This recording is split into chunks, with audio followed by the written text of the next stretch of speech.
అరుణ కిరణాల మధ్య ప్రచండ సూర్యుడిలా ఉదయిస్తాడు. నువ్వు కళ్ళు తెరిచి చూసే లోపు నీ అజ్ఞానపు కళ్ళు తెరిపించి శుభాలు పలికిస్తాడు.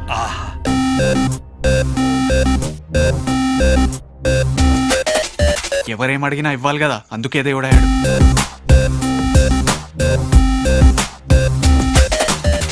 అంటే దేవుడు కూడా మార్కెటింగ్ టీం పని చేస్తోందన్నమాట.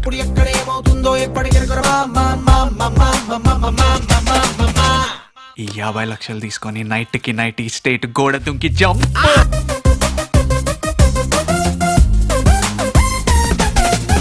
బాబాయ్ లాంటి టీ షర్ట్స్ వేసుకుంటాడా?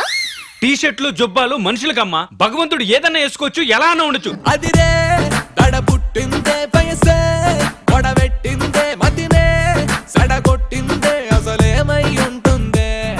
దేవుడు 1000 కోట్లు కుమ్మేయచ్చు. మన ఎంపీలు ఎమ్మెల్యేలు బ్లాక్ మనీ ఎక్కడ దాచుకోవాలో తెలియక కొట్టు సత్తున్నారే.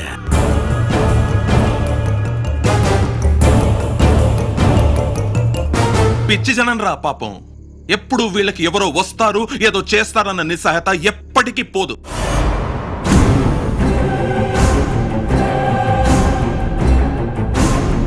ఇప్పుడు నేను దేవుడిని, నేనేం చెప్తే అది జరుగుతుంది.